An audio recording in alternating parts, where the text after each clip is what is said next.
Olá, nesse vídeo a gente vai ver então a última coisa que está faltando aí da parte de transformada de Laplace, que é o delta de Dirac. Então a gente vai definir o que vem ser o impulso de uma força, né? E através dessa definição a gente vai introduzir a função. Vou explicar direitinho essa história da função, mas a gente é, dá o nome de função delta de Dirac. Então, nós temos aqui, ó, o impulso, o que que é? Né? Ele é uma grandeza física que vai relacionar a força ali atuando sobre um corpo e o intervalo de tempo que essa força atua sobre o corpo. Como é que a gente define isso? Então, o impulso da força, ele é dado pela integral, então, no intervalo de tempo, AB, né, da força F, então, de F de t dt. A gente define dessa forma o impulso. E o que, que nós temos aqui? O que, que a gente pode tirar? Olha só. Pela segunda lei de Newton, a gente pode escrever que F de t, que é a força, é igual a massa vezes a aceleração, que é a derivada em relação a t de v de t, certo? E aí, se eu integrar em ambos os membros da igualdade, a gente vai obter o seguinte, olha, integral de A até B de f de t dt, que nos dá o impulso, pelo que nós definimos anteriormente, vai ser m integral de A até B, né? M é constante, da derivada em relação a t de v de t dt. Nós sabemos que a integral da derivada é a função. Então, daqui nós podemos dizer que a integral de A até B de f de t dt é dada por m que multiplica v de b menos v de a. Então, vai ficar assim, mv de b menos mv de a. Ou seja, nós podemos dizer também que o impulso é a variação do momento, né? Então, o impulso aqui, olha, é mv de b menos mv de a, que é a variação do momento. Muito bem. Agora, a gente vai fazer o seguinte, a gente vai considerar uma família de funções que representa essa força da seguinte forma. Então, eu só vou. Tá certo. Vou considerar uma família de funções, então, já escrevi aqui, né? Que eu vou denotar dessa forma, tá bem? O que, que acontece com essa família de funções? Ela tem a seguinte característica, ela vai ser zero aqui de 0 a A, vai ser zero para valores maiores que A mais epsilon, e aqui, entre A e A mais epsilon, ela é 1 sobre epsilon. Então, a nossa família de funções, ela tem essa cara aqui, olha. Vai dar, então,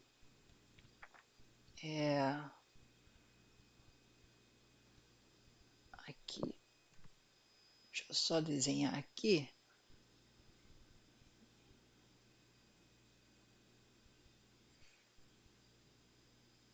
Certo? Então, vai ficar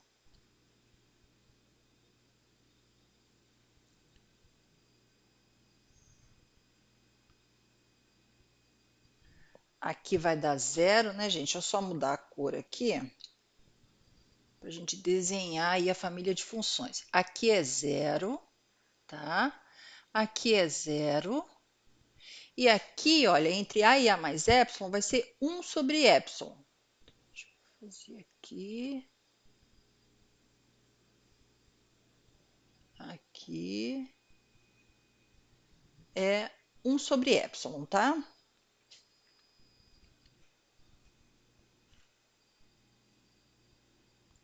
Um sobre epsilon. Essa é a família de funções que nós pegamos. Vamos calcular o impulso dessa família de funções. O que, que nós temos aqui? Olha, O impulso, pelo que nós definimos anteriormente, vai ser a integral no intervalo de tempo. Então, eu vou pegar aqui de a mais epsilon dessa família dA epsilon de t dt. Essa integral aqui é a área debaixo da curva, né? Vai ser aqui, essa área aqui. Essa área aqui é base vezes altura. Então, nós temos que é A mais epsilon menos A, que é epsilon vezes 1 sobre epsilon. Ou seja, isso aqui dá 1. Então, é uma família de funções de impulso 1, né? De acordo com o que nós definimos aqui. Agora, vamos fazer o seguinte, olha, vamos pegar esse epsilon e vamos tender a zero e ver o que acontece. Se a gente pegar, então, quando o epsilon tende a zero, o que a gente obtém? Vamos passar, então, o limite nessa família de funções quando o epsilon tende a zero. A família de funções de impulso 1, então ela tem um impulso 1. Se a gente for fazer o gráfico de como que fica agora esse dA de t quando o epsilon tende a zero, ele vai ter essa cara aqui, olha. Ele vai ser de 0 até A, vai ser zero para valores maiores do que A, e quando o epsilon tende a zero, isso daqui vai para infinito, né? Então, a gente vai ficar com uma coisa assim, olha, dá zero, olha que coisa interessante, dá zero aqui, ai, gente, é só mudar de cor, senão não dá para ver, só um momentinho. Dá zero aqui, né? Aí zero aqui. E no A, aqui no A, vai ser infinito. Vai ficar assim, olha.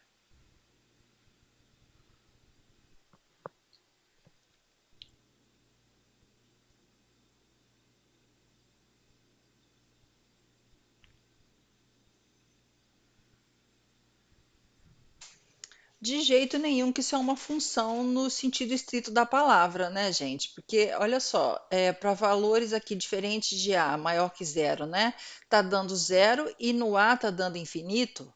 Então, isso daqui a gente vai chamar de delta de Dirac, vamos dizer assim, função delta de Dirac, mas uma função no sentido mais generalizado, tá? Não é aquela função que vocês estão acostumados, que a gente trabalhou lá no cálculo 1, no cálculo 2, né? É um sentido mais generalizado aqui, que eu vou chamar de função delta de Dirac. Vamos colocar essa função entre aspas, porque não é aquela função tradicional lá que a gente está acostumado.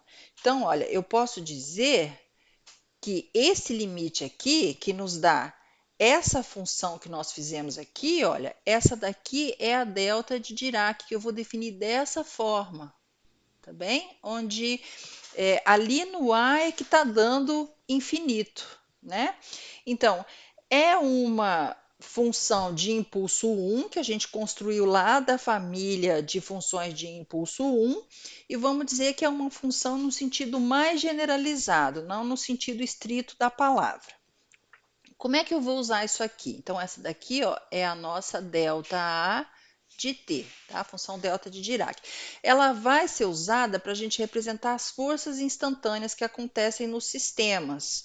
Então, você tem uma determinada força de impulso ali no sistema, né? A gente vai representar essa força por essa função delta de Dirac. Depois a gente vai fazer exemplos para ver como é que se aplica isso.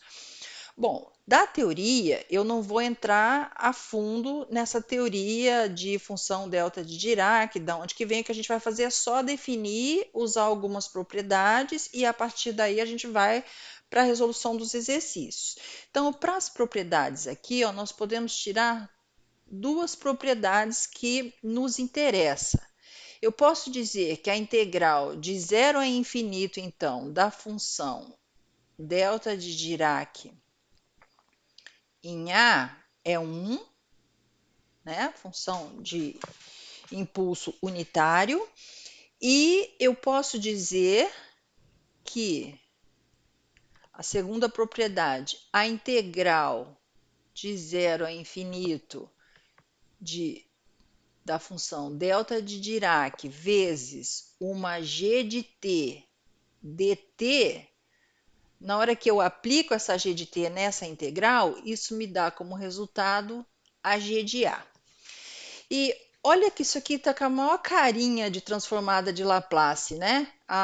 Na transformada de Laplace, essa nossa g de t aqui era E menos st. Então, o que aconteceria se a gente aplicasse aqui, olha, a integral de 0 a infinito de E menos st, vou substituir esse g de t pela E menos st, vezes a delta de Dirac dt. Então, olha o que a gente tem. Se para g de t sai g de A, então E menos st vai sair E menos SA. E essa daqui a gente vai dizer que é a transformada da função delta de Dirac. Observa que é tudo diferente, né? Porque, na verdade, isso aqui nem função, no sentido estrito da palavra, mas a gente consegue, pela teoria, tirar essas coisas e, a partir daqui, a gente consegue aplicar nos problemas. Então, vai ser uma coisa assim, não vou entrar muito a fundo nessa história de função generalizada, tá bem? A gente vai ficar com uma coisa assim mais superficial mesmo. Então, eu peguei um exemplo aqui, olha, a gente tem um sisteminha massa-mola, né? Peguei a constante da mola aqui igual a 1, uma massinha igual a 1, e aí eu vou modelar esse problema usando aqui a segunda lei de Newton. O que nós temos daqui? Olha, nós podemos dizer, pela segunda lei de Newton, que menos k vezes x é igual a m, que é a força, né? É massa vezes aceleração, que no caso aqui é x duas linhas.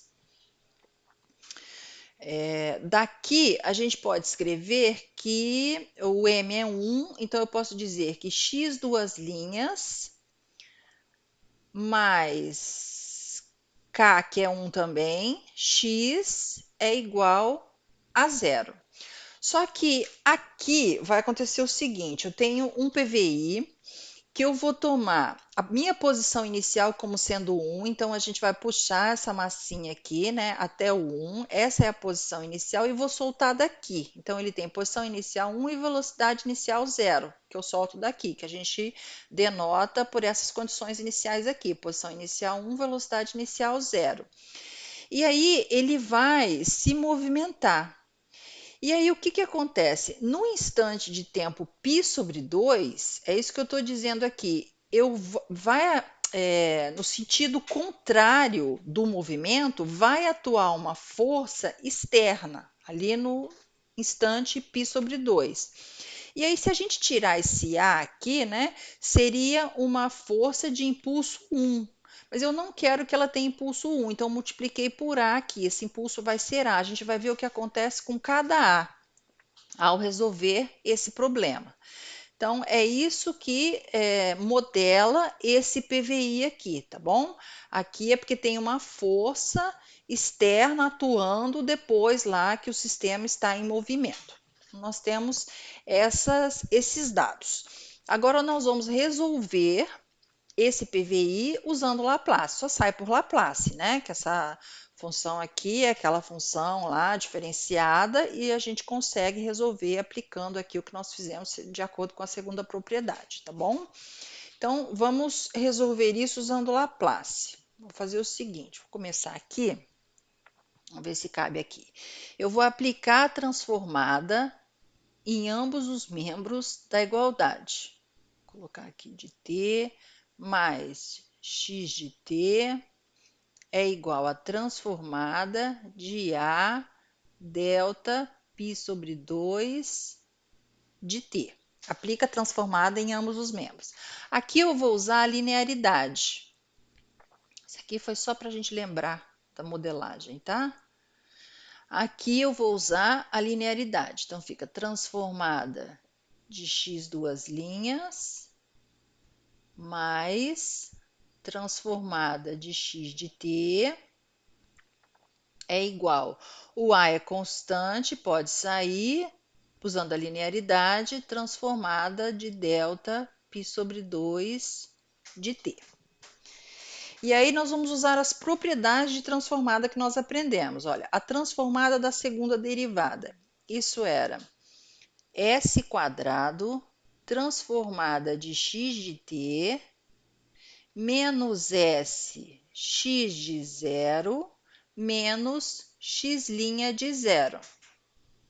Aí, mais transformada de x de t, então, mais transformada de x de t é igual a A, e aqui eu tenho a transformada da delta π sobre 2 de t, que no caso seria E menos π sobre 2 vezes S. Então, é E menos π sobre 2 vezes S. Ok, aí eu tenho aqui S quadrado, x de S, x de zero a gente tomou como sendo 1, que era a posição inicial. Então, aqui vai ficar menos S e x' de zero era zero. Aqui fica mais x de S é igual a A é menos π sobre 2 vezes S. Colocar o x de S em evidência,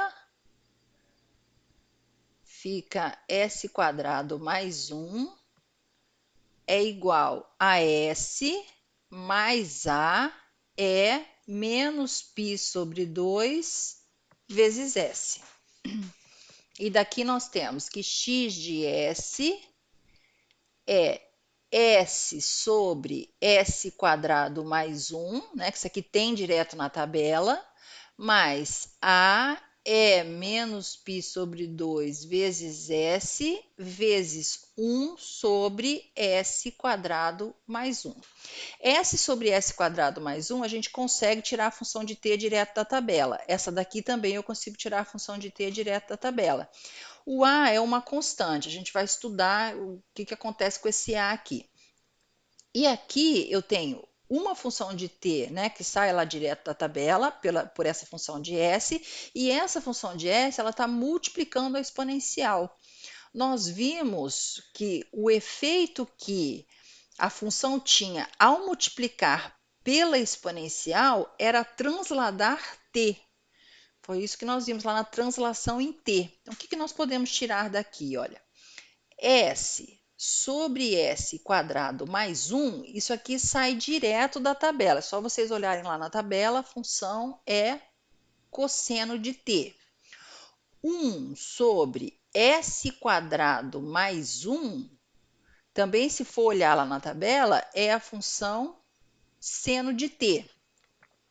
Na hora que a gente multiplica menos π sobre 2 vezes s vezes 1 sobre s ao quadrado mais 1. Qual era o efeito que tinha na função de t?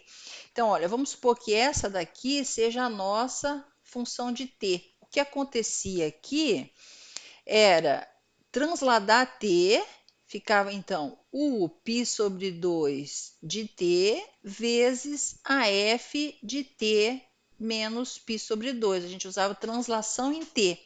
A f de t dá 1 sobre s quadrado mais 1 que nós tiramos, é seno de t. Então, aqui vai ficar, vou colocar assim, igual a u π sobre 2 de t vezes o seno de t menos π sobre 2, que eu quero a f de t menos π sobre 2. Então, vai ficar seno de t menos π sobre 2. Muito bem, então nós encontramos a função de t. Então, como é que vai ficar o nosso x de t? Ele vai ficar assim, olha. O x de t, aqui para a gente analisar depois o gráfico, eu eu uso, tá? Eu vou fazer aqui no lado, depois a gente usa esse aqui, o plano cartesiano, que eu já deixei pronto para facilitar a nossa vida. Então, olha, de acordo com o que nós achamos ali atrás, o x de t é cosseno de t, tá? Que vem daqui, cosseno de t, mais a, então, mais a, que multiplica o π sobre 2 de t, seno de t menos π sobre 2. Seno de t menos π sobre 2. Essa aqui é a nossa x de t. Vamos abrir essa x de t para ficar mais fácil para a gente trabalhar. Vou escrever assim, x de t, ela pode ser escrita... Aqui, gente, é só fazer o seno da diferença, tá? Olha, seno de t menos π sobre 2, isso aqui é seno t cosseno π sobre 2 menos seno,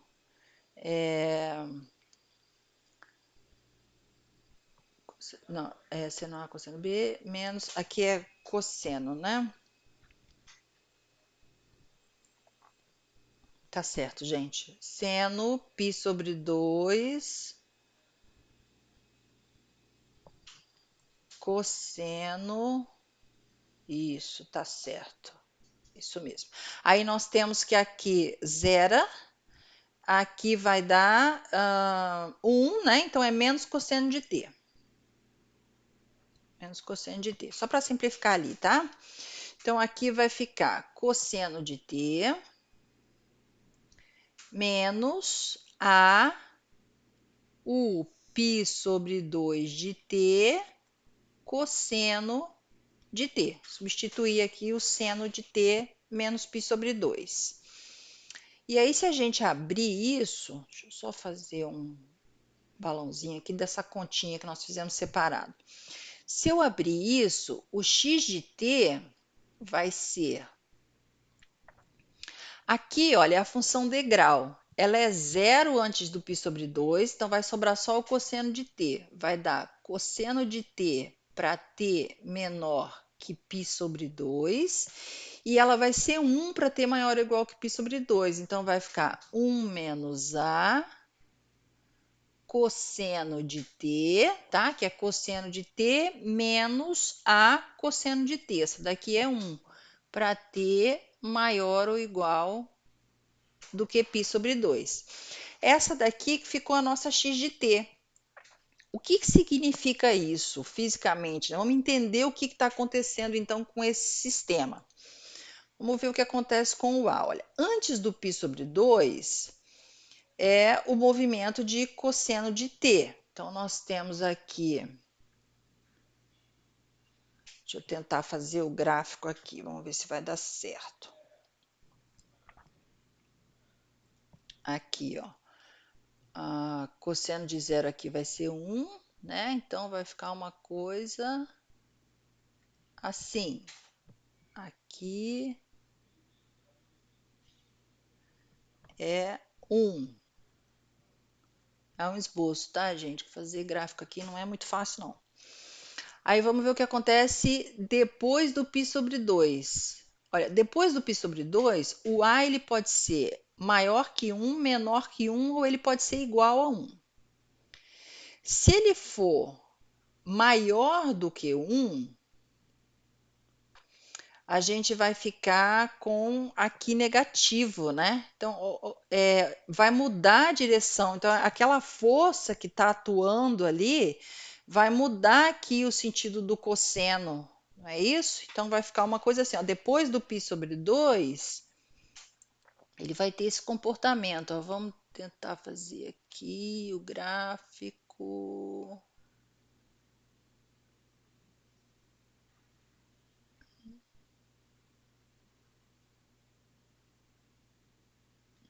que dá para entender, né? É um pouquinho maior, tá? Então, aqui para o A maior do que 1.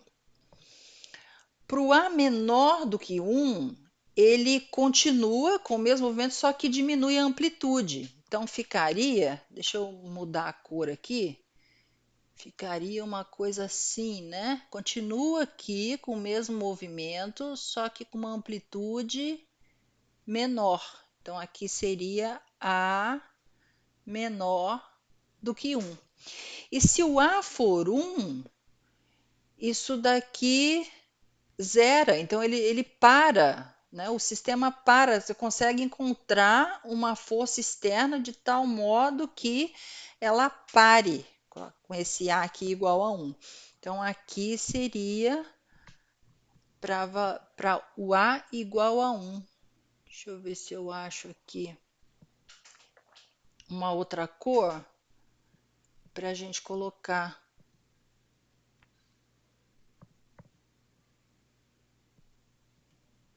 Então, nós temos aqui, olha.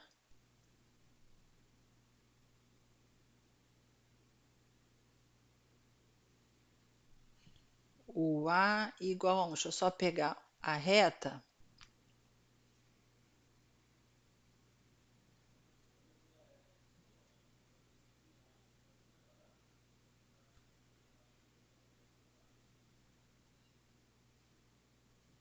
Aqui, né? Seria aqui, olha. Isso. Aqui seria para o A igual a 1.